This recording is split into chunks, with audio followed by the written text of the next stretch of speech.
geblek. Lah iya. Nggih kalih tempe bengok.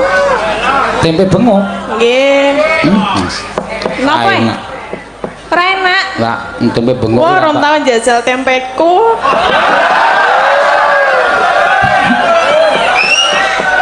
Tempe bengok jenengan dereng tau napa? Ra, aku nek sing kula mrogo tak senengi geblek. Nek tempe aku ora patok. Lah niku gathuke geblek niku tempe. Ra iso kae kudu tempe. Lah napa? Kae jenenge besengek. Lah nggih niku digawe saka tempe bengok. Wow, kae ana putih-putihe kae.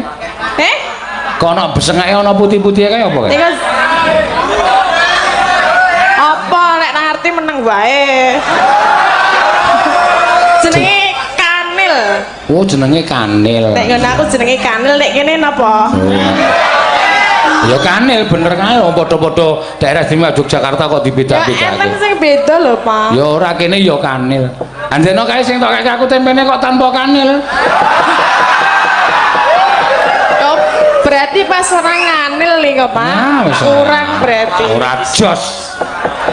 Mula kok dicampur geblek kok sepos rasane. Weh padahal gurih lho nika. Gurih apa? Iya.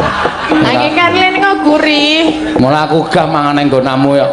Aku iki sinden ning Pretung e. Kok Pretung piye? Lah nek aku ki dalange bendina ngejak dhek ngekeki dhuwit ya. Takjak piye mesti mbayari ngono ya.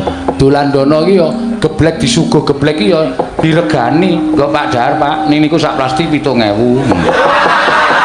Lah kok ngono ya kebangetan. Lah nggih masa ya dalang kondang mung jaluki 7.000 kok le omong-omong. Lah 7.000 ya dhuwit e. 10.000 ora ana 7.000 ya mek kari 3.000 e. Lah saiki nek dalang payune mayu Toyota nek meng kelem 7.000 rak ya ora apa-apa ta? Aku iki sinden kondang bendina mayang kok ya bendina nyinden kok ya nyuguh geblek kok ndadak tok regani. Ayo ora apa-apa karo bos. Aja kok geblek wedang tok regani kok. Iya, mula aku seprene pet ra nang nggonamu to wegah aku. Lah ya gula iki ya tuku e padake gawe dhewe. Ora wis, kowe iki arep nembang apa arep wani karo aku to kowe iki? Anjenan duit 7.000 kok dikelirke. Ya wis ben kok ya. Ben kapok kowe nek aku dolan men ora bayar. Iya. Dasare dalange pelit ra umum. Geblek wingi tempene mambu. Kowe kon bayar 7.000. Alah ngono wae tanduke kok le ngomong mambu. Nek ora tanduke wong tok congol-congolke kok. Ya ora wae. Enggak to Pak didahar to, enggak to. Dicipi to Pak, enggak to. Wong sarep wis kok diganggo-ganggo. Aku ya terus ya kene, aku ya ngono. Kene mambu ya doyan. Tak omongi aja ngece dume mambu doyan. Sing jeneng tempe bosok kae mambune nek ora jangan ra nggo tempe bosok ra enak. Lah nggih enak ta mambu? Nggonamu iki urung bosok. Semangit. Lah iya. Sing penting doyan rasa omong wae. Iki kok sinden iki nek karo kowe kok iki mbok iki cacah siji iki mbok nek karo aku jan le nganu Kene mambu ya doyan. Tak omongi aja ngece dume mambu doyan. Sing jeneng tempe bosok kae mambune nek ora jangan ra nggo tempe bosok ra enak. Lah nggih enak ta mambu? Nggonamu iki urung bosok. Semangit. Lah iya.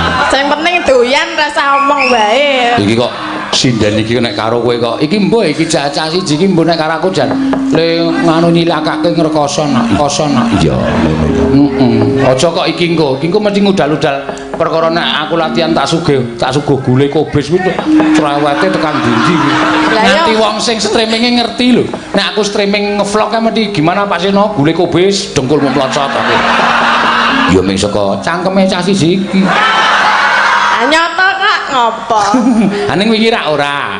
Sing wingi rak gule tenan, iwake tenan tak nganti tak ciduke. Iki lho, iki kubis po iwak, miprate didelokke aku. Alah iwak ping dikeki kok. Kei sapa? Ning iwak anu wedhus niku dikeki sapa? Sing juragane tenda kae sapa? Kae mbayar ya, Cung. Kok ngene dikeki? Padahal ya ming wangun-wangune ngono lho men kono ketok men. Iya, iwak wedhus dikeki. Wedhus ya dikeki, wedhus sak ilarang ya dikeki. Iya. Iki nek dikeprek-keprek ngene iki kan anu kene rada mendesak terus pakune sing kene iki modot tak tok kok kowe rewel. Mula ganti paku, pakune enek yang ngono dinggo wae. Piye? Nek tak tanduki ra leren-leren ki ngono wis. Wis teruske, wis. Rasa gagas aku kowe nyanyi dhewe aku mayang dhewe wis. Lah apa? Ayo kowe cerewet wae ngomong kon. Kowe saiki nembang gubuk asmara, aku arep ngopo-ngopo sak karepku arep ndandani kotak sak karepku arep. Iya, arep dudukan sak karepku. Ning ya kuwi sesuk ra njaluk dit aku. Kok iso? Ya iya lah wong madeg dhewe-dhewe kok. Ya aku yang mau nyanyi. Lho. Lah, iki nek kowe mau nyanyi tak aturke para lenggah. Pripun iki nek mboten purun nyanyi? Mutar kowe ora bayaran ayo. Anek nyanyi sapa sing bayar? Lho, ayo sakarepmu. Oh, dalange. Kuwi kok ora positif ki piye to kuwi, Don? Iya. Kok dadi maune ngewangi aku dadi ngewangi aku iki. Oh, salah. Ya, ya esuk dibayar. Ya.